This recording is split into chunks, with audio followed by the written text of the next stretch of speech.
হরে কৃষ্ণ। তো আমরা কৃষ্ণ ভাবনায় উন্নতি সাধন এই পুস্তক থেকে মানব ও পাশবিক জীবনের পার্থক্য নির্ণয় এই অধ্যায়টি আলোচনা করছিলাম। এই অধ্যায়ের আজ চতুর্থ দিন। আমরা গত ক্লাসে আলোচনা করেছি ভগবানের ধাম সম্বন্ধে। ভগবানের ধাম কেমন হয়, ভগবানের ধামে বৈশিষ্ট্য কি, সেই বিষয়ে আমরা আলোচনা করেছি এই দুইটি শ্লোকের দ্বারা। न तद्भाषेते सूर्य न शशाङ्क न पावकः यद्गत्वा न निवर्तन्ते तद्धाम परमं मम। যেখানে গেলে না তো সূর্যের প্রয়োজন হয়, অর্থাৎ ভগবানের যে ধাম, সেখানে সেই ধাম সূর্যের প্রয়োজন হয় না। চন্দ্রলোকের চন্দ্রমা বা সূর্যের প্রকাশের প্রয়োজন হয় না। প্রভুপাদ অনুবাদ করেন বিদ্যুৎ আলোকেরও প্রয়োজন হয় না। যদ গত্বা ন নিবর্তন্তে তদ ধাম পরমম মম, যে ধামে গেলে আমাদের আর ফিরে আসতে হবে না। পরস্তস্মাৎ ভাবন্যা ব্যক্তো ব্যক্তাৎ সনাতন। আর এই রকম এই যে ধাম, এই ধাম এই জগৎ থেকে, এই জগতের বাইরে রয়েছে, অর্থাৎ এই ভৌতিক জগতের কোনো লেশ নেই যেখানে। আমি বলেছিলাম যে অব্যক্তর থেকে অব্যক্ত, অর্থাৎ এটি আমি বলিনি, অর্থাৎ তাৎপর্যে আর তথা টিকাতে এইভাবে বলা রয়েছে, অব্যক্তের অব্যক্ত। অব্যক্ত কি? আমাদের চোখের সামনে যা দেখা যাচ্ছে না, এই স্বর্গ লোক দেখা যাচ্ছে না, আর ব্রহ্মলোক দেখা যাচ্ছে না। তো এই সমস্ত লোকেরও অব্যক্ত, মানে এই সমস্ত জগৎ থেকে, অর্থাৎ যে ব্রহ্মলোক স্বর্গলোক, এই সমস্ত লোক থেকেও পরে রয়েছে, এরও ঊর্ধ্বে রয়েছে ভগবানের ধাম। এই ধাম সনাতন। ব্রহ্মলোকও নষ্ট হয়ে যায় প্রলয়ের সময়, স্বর্গ মর্ত পাতাল সব নষ্ট হয়ে যায়, কিন্তু ভগবানের ধাম নষ্ট হয় না। কিছুদিন আগেই শুনছিলাম ভক্তদের মুখে ভিন্ন ভিন্ন ভিন্ন ভিন্ন জায়গা থেকে, যে তারা বিভিন্ন রকম কষ্টে রয়েছে, বিভিন্ন রকম সমস্যায় রয়েছে, এই সমস্যা সেই সমস্যা, এখানে থাকতে ভালো লাগে না, আম, ভগবানের ধামে চলে যেতাম, এত দুঃখ থাকতো না। তো হ্যাঁ, এটা সত্যি। এই দুঃখ দুর্দশা যদি না থাকতো, আমরা এই জগতেই পড়ে থাকতাম, এখান থেকে বেরোনোর কথা ভাবতাম না। এই জগতের যে দুঃখ কষ্ট ত্রিতাপ দুঃখ আমরা ভোগ করছি, তা এই জন্যই, যাতে করে আমরা এই ধাম থেকে, সরি, এই যে দুঃখ দুর্দশাময় জগৎ থেকে বেরোনোর জন্য আমরা অ্যাটলিস্ট চিন্তা ভাবনা অ্যাটলিস্ট করি।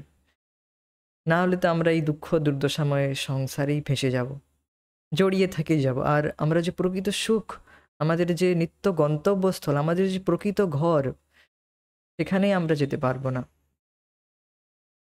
এই জন্যই এই জগতে দুঃখ কষ্ট রয়েছে। আর এই জন্যই আমাদের আম, ভগবানের বিষয়ে আর ভগবানের ধাম সম্বন্ধে শ্রবণ করা উচিত। শ্রবণের দ্বারাই আমাদের ইচ্ছা জাগৃত হবে।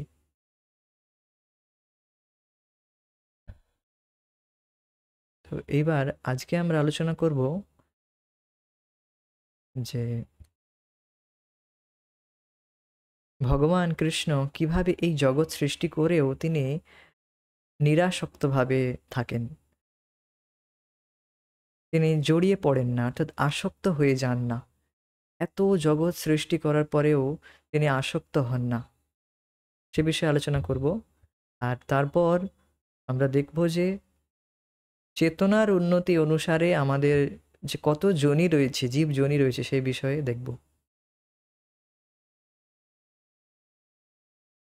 বৈদিক বা বর্ণাশ্রম ধর্মকেও সনাতন বা নিত্য বলা হয়, কারণ কেউই জানে না কখন এই ধর্মের শুরু হয়েছিল।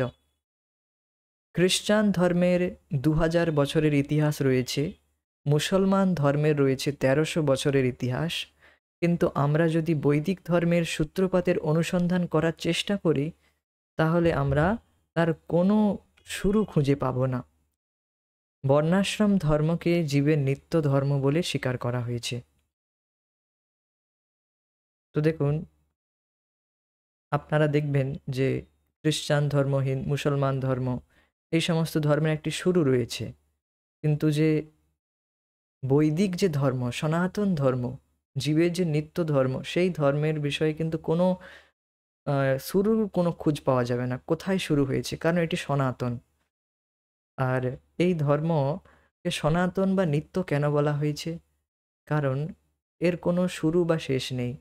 যার শুরু বা শেষ নেই সেটি হচ্ছে সনাতন। সেটি হচ্ছে নিত্য ধর্ম। আর দেখুন, যখন মহাবিষ্ণু যখন সৃষ্টি হচ্ছিল, তখন মহাবিষ্ণু আ মহাবিষ্ণুর মধ্যে সমস্ত জীব সুপ্তাবস্থায় থাকে। এই সমস্ত জীবের ভিন্ন ভিন্ন ইচ্ছার জন্য তাদের ভিন্ন ভিন্ন শরীর প্রদান করা হয়। এবার সেই শরীরের মধ্যে যে সূক্ষ্ম অবস্থায় তাদের ইচ্ছাগুলো থাকে, সেই ইচ্ছা অনুসারে তাদের শরীর লাভ করে। তো এই ইচ্ছা অনুসারে তাদেরকে ভিন্ন ভিন্ন কাজে নিযুক্ত করা হয়।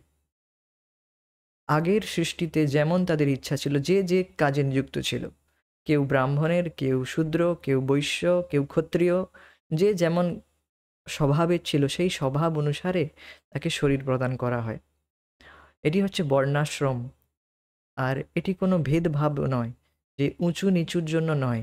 যার যেমন স্বভাব, মানে যার যেমন টেন্ডেন্সি কাজ করার, তাকে সেই কাজে নিযুক্ত করা, এটি হচ্ছে বর্ণাশ্রম।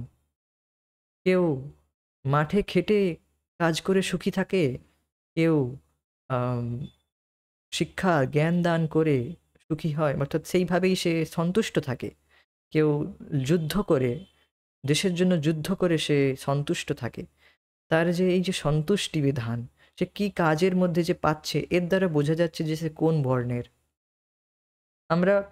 আমরা এখন দেখছি কি, প্রত্যেককে শূদ্র বানানোর চেষ্টা করছি। তার মধ্যে হয়তো সেই ইচ্ছা নেই, তবু তাকে বলা হচ্ছে যে তুমি শূদ্র হও, অর্থাৎ চাকরি করো, এই করো, ওই করো।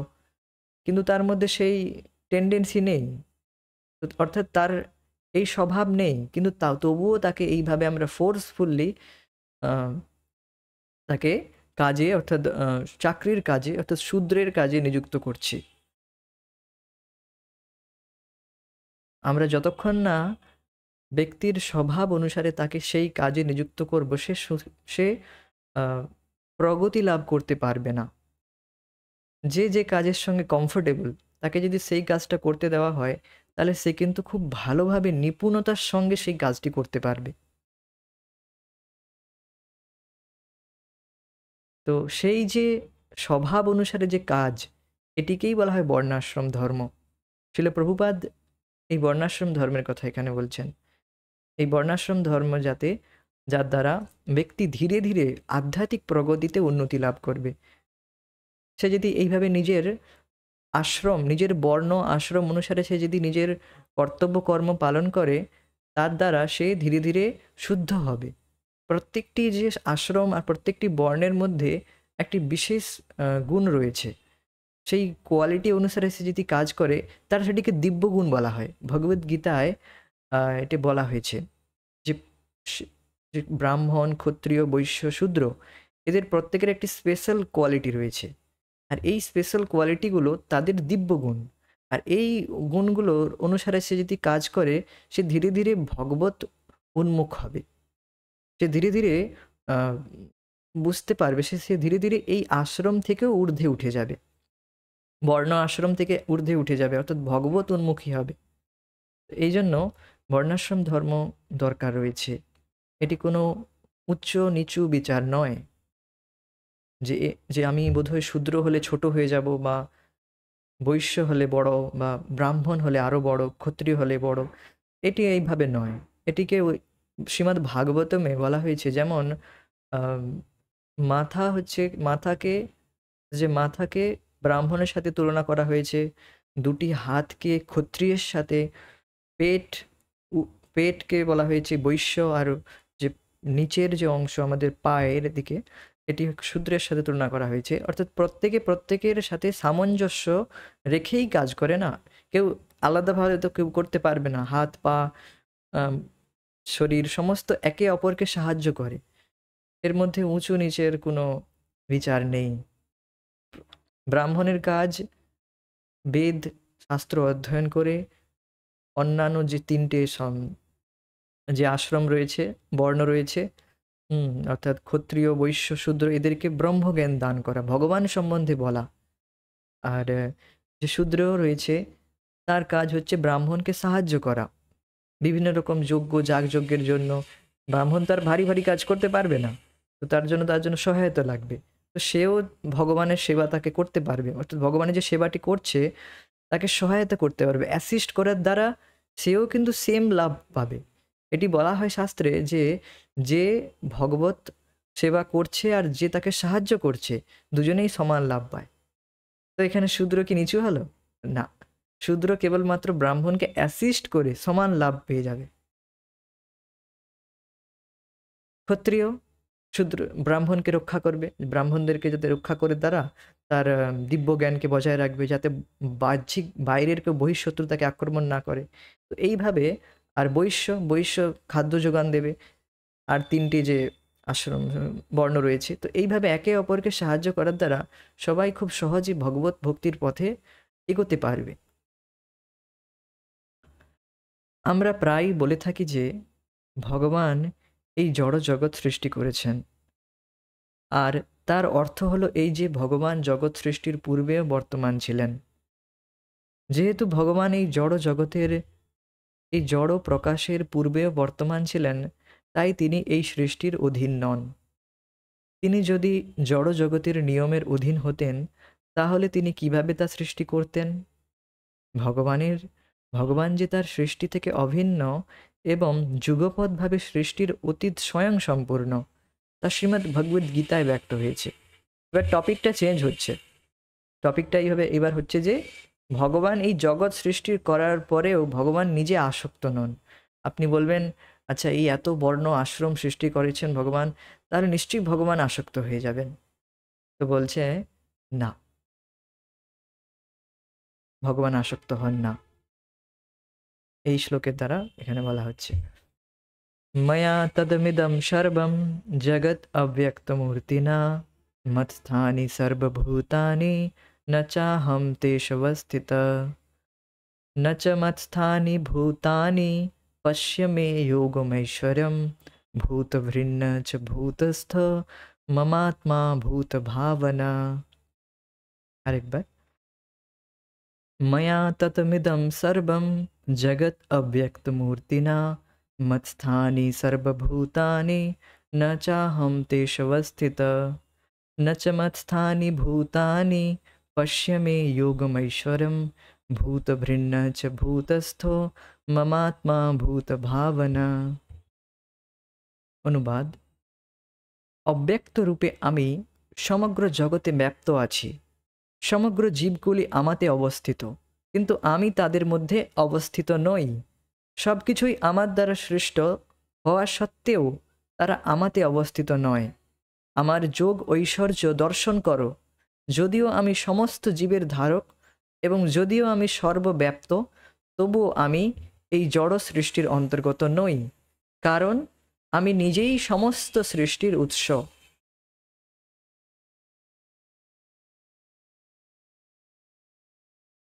ভগবদ্গীতা নবম অধ্যায়ের ৪র্থ ও ৫ম শ্লোক এটি। তো দেখুন এখানে বলা হচ্ছে, ময়া ততম ইদম সর্বম জগৎ অব্যক্ত মূর্তি না। অব্যক্ত মূর্তি অর্থাৎ যে মূর্তি আমাদের ইন্দ্রিয়ের দ্বারা গ্রহণ করা সম্ভব নয়, অব্যক্ত মূর্তি তাকে বলা হয়। আমরা ভগবানের যে রূপকে আমাদের ইন্দ্রিয় চোখের দ্বারা দেখতে পাবো না, আমাদের এই জড় ইন্দ্রিয়ের দ্বারা দেখতে পারবো না, সেটি হচ্ছে অব্যক্ত মূর্তি। অর্থাৎ যে পরমাত্মা রূপে ভগবান নিজেকে বিস্তার করেন, তার দ্বারা এই জগৎকে ধারণ করেন। ময়া তদম ইদম সর্বম জগৎ, এই সম্পূর্ণ জগৎকে, ততম যে ব্যপ্ত হয়ে রয়েছে, এই পুরো জগৎ যে ছড়িয়ে রয়েছে সম্পূর্ণ জগৎকে, আর সর্বভূতানি সমস্ত জীবকে, মৎস্থানি আমার মধ্যেই অবস্থিত, অহম চ কিন্তু আমি, তেষু তাদের মধ্যে না অবস্থিত নই। তো এখানে অব্যক্ত মূর্তি বলা হচ্ছে, নিরাকার বলা হচ্ছে না। একটি মূর্তি কথা বলা হচ্ছে যা কিনা ইন্দ্রিয়ের দ্বারা গ্রাহ্য নয়। এই মানে, তার মানে এই নয় যে ভগবানের কোনো রূপ নেই। ভগবানের একটি রূপ রয়েছে যা আমাদের জড় ইন্দ্রিয়ের দ্বারা গ্রাহ্য নয়। এটি হচ্ছে অব্যক্ত মূর্তি, অর্থাৎ স্পিরিচুয়াল ফর্ম রয়েছে, আধ্যাত্মিক মূর্তি রয়েছে ওনার, কোনো জড় মূর্তি নেই।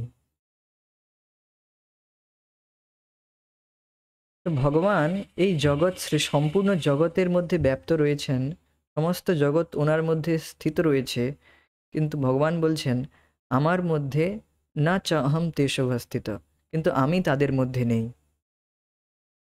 অর্থাৎ ভগবান এই জগৎ সৃষ্টি করেন কিন্তু তার মধ্যে আসক্ত হন না। এই জন্য ভগবান বলছেন আমি তাদের মধ্যে নেই। পুরো জগৎ ভগবানের মধ্যে রয়েছে, সমস্ত কিছু ভগবানের মধ্যে রয়েছে, সমস্ত কিছু টিকে রয়েছে ভগবানের জন্য। ভগবানের শক্তিপাত ছাড়া একটি পাতাও নড়বে না, একটি পরমাণু পর্যন্ত টিকবে না। একটি পরমাণুরও সত্তা রয়েছে, টিকে রয়েছে, কারণ ভগবানের শক্তি রয়েছে তার মধ্যে। কিন্তু ভগবান এত কিছু সৃষ্টি করার পরেও তার মধ্যে আসক্ত হন না। এই জন্য বলছেন যে আমি তাদের মধ্যে অবস্থিত নই। আপনারা দেখবেন যে আমরা প্রায়ই চেষ্টা করি যে যাতে আসক্ত না হওয়ার জন্য। এই আসক্তির জন্যই তো আমরা এই জগতের মধ্যে আটকে রয়েছি। আমরা ছোট ছোট জিনিস সৃষ্টি করি, ছোট ছোট জিনিস সৃষ্টি করি, তার প্রতি কতটা আসক্ত হয়ে যাই, সেটাকে ছাড়তে পারি না আমরা। একটা ছোট্ট বস্তু পর্যন্ত আমরা ছাড়তে পারি না, সেটাকেও সঞ্চয় করে রেখে দিই। একটা পেনের ক্যাপ পর্যন্ত আমরা সেটা যেন হারিয়ে না যায় ঠিকঠাক গুছিয়ে রাখি। বা যদি কেউ ভুলবশত নিয়েও নেয়, আমরা ঝগড়া করতে লেগে যাই, এই তুই আমার কলমের ক্যাপটা নিয়েছিস কেন, এটা তো আমার। তো আমরা তখন ঝগড়া করতে বসে যাই। তো দেখতে পাচ্ছেন যে একটা ছোট্ট ছোট্ট বস্তুর প্রতি আমাদের যে আসক্তি, আমরা মনে করি যে এই বস্তু আমার। যে স্রষ্টা তিনি বলছেন আমার, তিনি আসক্ত নন। আমরা সৃষ্টিকর্তা নয়, আমরা আসক্ত হয়ে যাচ্ছি। কতটা মায়ের, কতটা আমরা মোহিত হয়ে রয়েছি তা আমাদের বোঝা উচিত। এরপর বলছেন নচ মৎস্থানি ভূতানি পশ্যামি যোগমৈশ্বরম। আমার যোগ ঐশ্বর্য দেখো, যে নচ মৎস্থানি ভূতানি। আবার বলছেন না, এরা আমার মধ্যে নেই। প্রথম শ্লোকে কি বললেন, সমস্ত কিছু আমার মধ্যে অবস্থিত, আমি এদের মধ্যে অবস্থিত নেই। এবার বলছেন না, এরা আমার মধ্যে অবস্থিত নয়। ভূত ভৃন্না চ ভূতস্থ মমাত্মা ভূত ভাবনা। আমি এদের পালন করছি। এক মিনিট, হ্যাঁ, আমার এই যোগ ঐশ্বর্য দেখো। এই শ্লোকে যাওয়ার আগে আর একটু কিছু বিষয় আলোচনা করতে চাই, যে ভগবান কিভাবে নিরাসক্ত থাকেন তা এর পরের কিছু শ্লোকে উদাহরণ দিয়েছেন, সেটিও একটু বলে দিই। যথা কাশস্থিতম বায়ু সর্বত্র গো মহান। যেভাবে আকাশের মধ্যে বায়ু থাকে, আর আকাশ কিন্তু বায়ুর দ্বারা লিপ্ত হয় না। আপনি কিছু কিছু নোংরা কিছু নিয়ে আকাশের মধ্যে ফেলে দিলে কি আকাশ নোংরা হয়ে যাবে? না, আমাদের গায়ে এসেই পড়বে। অর্থাৎ আকাশ লিপ্ত হয় না। এইভাবে ভগবান উদাহরণ দিচ্ছেন, যথা কাশস্থিতম বায়ু সর্বত্র গো মহান। আকাশ যেভাবে নির্লিপ্ত থাকে, তো আকাশ তো নির্জীব বস্তু, আকাশ তো নির্জীব বস্তু, সে না হলে আসক্ত না হলো। ভগবান তো জীবিত, ভগবান তো কনসিয়াস, মানে তিনি তো একজন ব্যক্তি, তো তিনি আসক্ত হচ্ছেন না, এটা তো আ- আজব ব্যাপার, এটা তো খুবই আশ্চর্যের বিষয়। কোনো বস্তু যদি আসক্ত না হয় সেটা তো কিছু মানা গেল, ঠিক আছে, কোনো বস্তু আসক্ত না হলে তা কিছু বোঝা গেল। কিন্তু ভগবান আসক্ত হচ্ছেন না, তিনি তো পরম ব্যক্তি একজন। আমরা আসক্ত হয়ে যাই ছোট ছোট বিষয়ের প্রতি, আর ভগবান হচ্ছেন পরম কনসিয়াস, সচেতন, পরম সচেতন, তিনি আসক্ত হচ্ছেন না। এটি হচ্ছে ভগবানের যোগ ঐশ্বর্য। এই জন্য বলছেন পশ্চিমে যোগম ঐশ্বরম, আমার যোগ ঐশ্বর্যকে দেখো। হ্যাঁ, না চ মস্থানি ভূতানি, এই সমস্ত কিছু আমার মধ্যে অবস্থিত একবার বলছেন, এখন বলছে অবস্থিত নয়। না চ মস্থানি ভূতানি, কিভাবে অবস্থিত নয়? দেখুন, ভগবানের মধ্যে ডাইরেক্ট অবস্থিত নয়, ভগবান তার নিজেকে বিস্তার করেন, আর সেই প্রকৃতির মধ্যে ভগবান এই সমস্ত জীবাত্মা মানে অবস্থিত থাকে। ভগবানের মধ্যে ডাইরেক্ট অবস্থিত নয়, ভগবান নিজেকে বিস্তারিত করেন। তো এই জন্য বলছেন এবার যে না, না চ মস্তানি ভূতানি, তুমি বুঝতে পারোনি অর্জুন, এরা আমার মধ্যে অবস্থিত নয়। ভগবান এরকম কমপ্লেক্স ঘুরাচ্ছে, বুদ্ধিকে ঘুরাচ্ছে, অর্জুনের বুদ্ধিকে। ভূত ঘৃণ্য চ ভূতস্থ, আর বলছে যে সমস্ত জীবদের আমি ধারণ করছি, পালন করছি, ন ভূতস্থ, কিন্তু এই সমস্ত জীব আমার মধ্যে অবস্থিত নয়, অর্থাৎ আমি এদের মধ্যে আসক্ত নয়। আর এটি বলছেন যে সমস্ত কিছু পালন করার পরেও, এই দুটো শ্লোকের মূল সার অর্থ হচ্ছে যে এত কিছু পালন করার পরে, ধারণ করার পরেও ভগবান আসক্ত হন না, এটি এখানে বলা হচ্ছে। এটি হচ্ছে ভগবানের যোগ ঐশ্বর্য, পশ্চিমে যোগমৈশ্বর্য। প্রকৃতপক্ষে আমরা সকলেই চিন্ময় আত্মা, এবং তাই অসংখ্য চিন্ময় লোকসমূহ ও অসংখ্য চিন্ময় আত্মা সমন্বিত চিদাকাশে ভগবানের সঙ্গলাভে আগ্রহী। তবে যারা এই চিন্ময় জগতে বসবাসের যোগ্য নয়, তাদের এই জড় জগতে প্রেরণ করা হয়। তো আপনারা হয়তো বলবেন, এটি কবে হয়েছে? কখন আমরা এই জগতে চলে এসেছি? কখন আমাদের প্রেরণ করা হয়েছে? তো দেখুন, এটি অনাদিকাল আগে হয়েছে, অর্থাৎ এর কোনো সময়সীমা নেই। মানে সময়ের কোনো গণনা করা যাবে না যে কবে আমরা ভোগ ইচ্ছা করেছি, আর যার জন্য আমরা ডিসকোয়ালিফাই হয়েছি ভগবানের ধামে থাকার। প্যারাডাইস লস্ট কবিতায় প্রকাশ পেয়েছে, চিন্ময় আত্মা হওয়া সত্ত্বেও আমরা স্বেচ্ছাকৃতভাবে এই জড়জগৎ গ্রহণ করেছি, এবং তা গ্রহণ করার মাধ্যমে জড় প্রকৃতির ত্রিতাপ ক্লেশও গ্রহণ করেছি। স্বেচ্ছাকৃতভাবে, এই নয় যে আমাদের ফোর্স করেছে, আমরা এই মায়াকে গ্রহণ করেছি কারণ আমরা চাই এই মায়ার মধ্যে থাকতে। সোজা কথা, আমরা ত্রিতাপ দুঃখের মধ্যে থাকতে চাই, আমরা মায়াকে ভালোবাসি, এই জন্য আমরা চিন্ময় জগতে থাকতে চাই না, চিন্ময় জগৎ থেকে আমরা বিচ্যুত হয়ে গিয়েছি, আমরা ভোগ ইচ্ছা করেছি, এই কথা শাস্ত্রে বলা রয়েছে। আর যা কিনা বাস্তব চোখের দেখা যাচ্ছে যে হ্যাঁ, আমাদের ভোগ ইচ্ছা রয়েছে, এর এর মধ্যে উম, লুকানোর কি রয়েছে? হ্যাঁ রয়েছে, কি করা যায়, রয়েছে, কিন্তু এইবার আমাদের সচেতন হতে হবে।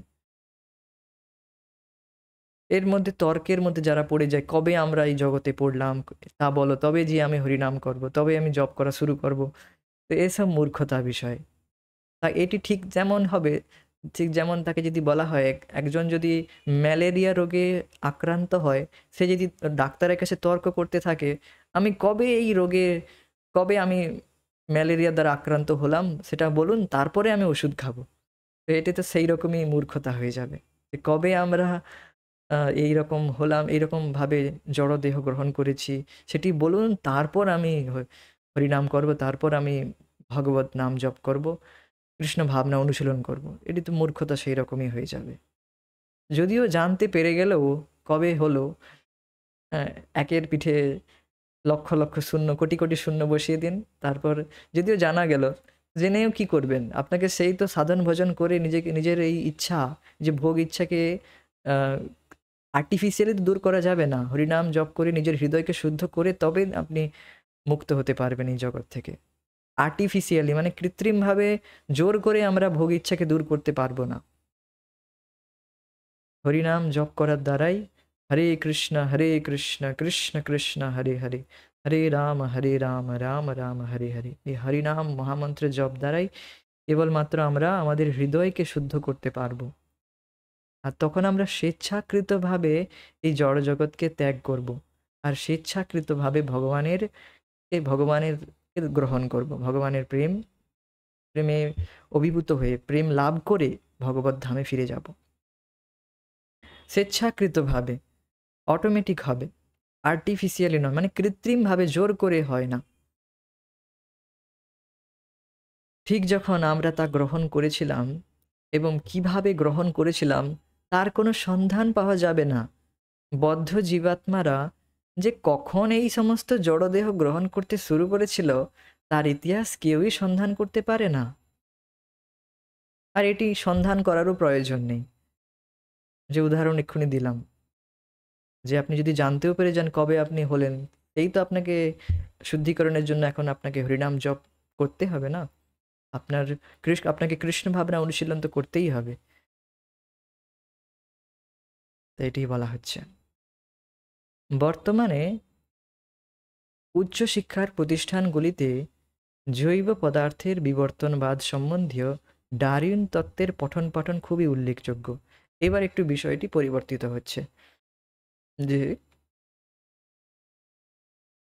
যে বর্তমান শিক্ষা ব্যবস্থা অনুযায়ী যে এখন আমরা পড়েছি যেটা, যে হনুমান থেকে বানর থেকে মানুষ হয়ে গিয়েছে, বানর থেকে মানুষ এসেছে। তো এটি সম্পূর্ণ ভুল। কেন ভুল? কারণ এই সমস্ত জীবের যে যোনি রয়েছে, বানর, পশু যোনি, এটি মানুষ, মনুষ্য যোনি, এই সমস্ত যোনিগুলো সবসময় রয়েছে। অর্থাৎ সৃষ্টি যখন হয়েছিল তখন এই সমস্ত যোনি রয়েছে।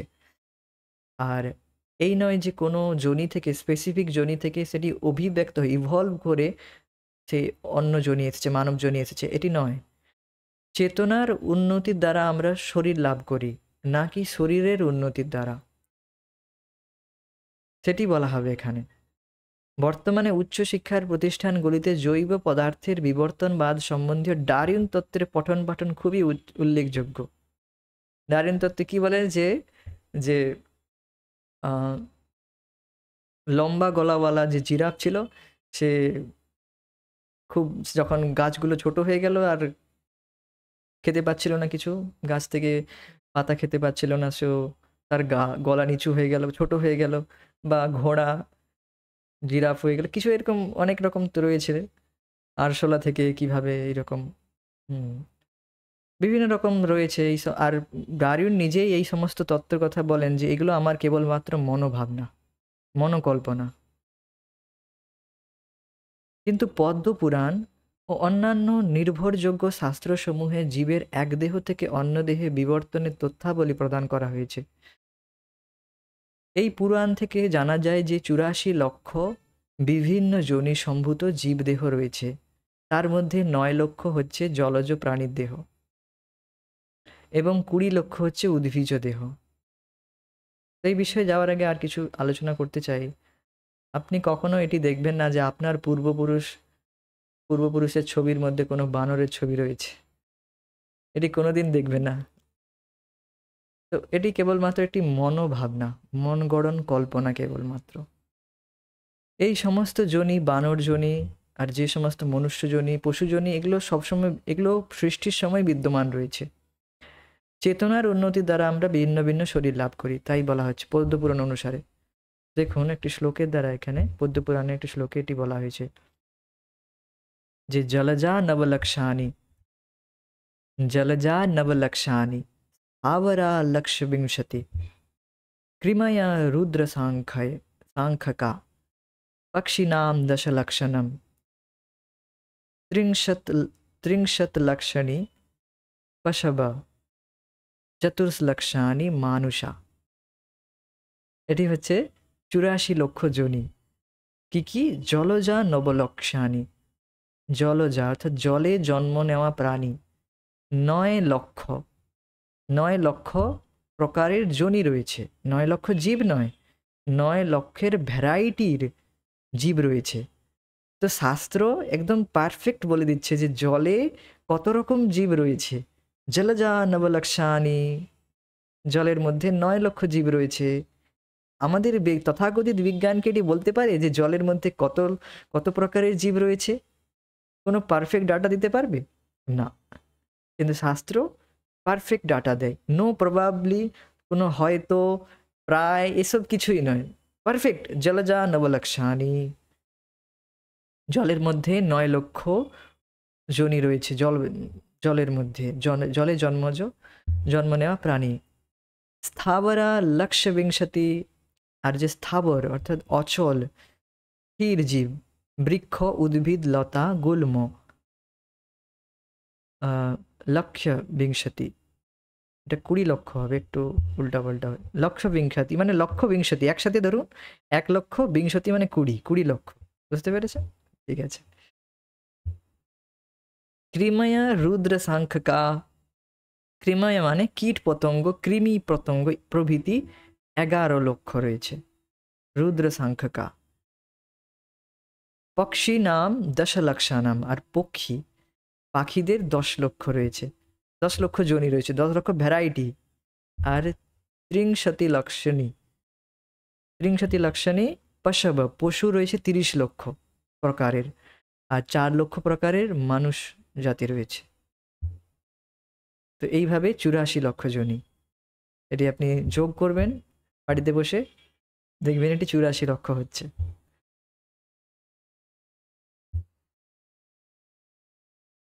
তো এইভাবে শাস্ত্রে একদম পারফেক্ট জ্ঞান দেওয়া হয়, যা কিনা কেবলমাত্র আমাদের বৈদিক শাস্ত্রেই পাওয়া যায়। আর তথাকথিত বিজ্ঞান শাস্ত্রে কেবল হয়তো, প্রায়, তো এই সমস্ত কেবলমাত্র আমাদের সাথে ঠকানো হচ্ছে আমাদেরকে, যা কিনা আমরা আগের দিন আলোচনা করেছিলাম, আগের দিনের ক্লাসে। তো বর্তমানে সকলে ডারউইনের তত্ত্বকে গুরুত্ব দিচ্ছে, কিন্তু বৈদিক সাহিত্যে বিভিন্ন যোনি সম্ভূত জীবদেহের সম্বন্ধে প্রচুর তথ্য প্রদান করা হয়েছে। ডারউইন তার মতামত ব্যক্ত করে বলেছেন যে জীবকুল নিম্নতর জীবন থেকে বিবর্তিত হতে শুরু করে, কিন্তু সেটি সর্বতোভাবে সত্য নয়। জীব নিম্নতর জীবন থেকে উচ্চতর জীবনে অগ্রগতি লাভ করতে পারে, কিন্তু সৃষ্টির প্রারম্ভে ভগবান শ্রীকৃষ্ণ সমস্ত জীবেদের সৃষ্টি করেছিলেন, যেটি শ্রীমদ্ ভগবদ্গীতায় সূচিত হয়েছে। কি বলছেন? যে ডারউইন বলছেন যে নিম্নতর জীবন থেকে উচ্চতর জীবন বিবর্তিত হচ্ছে, কিন্তু তা নয়। অলরেডি সমস্ত জীবজনী রয়েছে, চেতনা অনুসারে আমরা শরীর লাভ করি। আমরা যদি মনুষ্য জন্ম লাভ করে যদি রাধা কৃষ্ণ না ভজি, তাহলে আমরা পশুজনী লাভ করব। কারণ এই মনুষ্যজনীর দ্বারাই কেবলমাত্র আমরা ভগবত ভজন করতে পারবো। আমরা তা না করে যদি পশুর মতো কাজ করি, তখন আমরা আমাদের চেতনা অনুসারে আমরা পশুর জনী লাভ করব। আমরা যদি জামা কাপড় ঠিকঠাক না পরি, তখন আমরা গাছের জনী লাভ করব। এভাবে শাস্ত্রে বলা হয়েছে। তো এটি হচ্ছে চেতনার জন্য। চেতনা যেমন হবে সেই অনুসারে, চেতনার অগ্রগতি অনুসারে আমরা শরীর লাভ করব। আমরা চেতনার অগ্রগতির দ্বারাই, কৃষ্ণ ভাবনা উন্নতির দ্বারা আমরা কৃষ্ণকে লাভ করতে পারবো। It's matter of consciousness.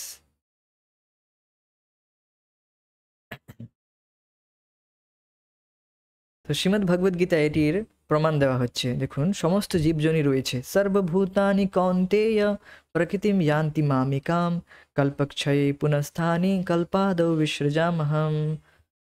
প্রকৃতিম স্বামবষ্টভ্যম বিসৃজামি পুনঃ পুনঃ ভূতগ্রামম ইমম কৃষ্ণম অবশম প্রকৃতের বশাৎ। আরেকবার, সর্বভূতানি কৌন্তেয় প্রকৃতিম ইয়ান্তি মামিকাম কল্পক্ষয়ে পুনঃস্থানি কল্পাদৌ বিসৃজামহম। প্রকৃতিম স্বামবষ্টভ্য বিসৃজামি পুনঃ পুনঃ ভূতগ্রামম ইমম কৃৎস্নম অবশ্যম প্রকৃতে বশাৎ।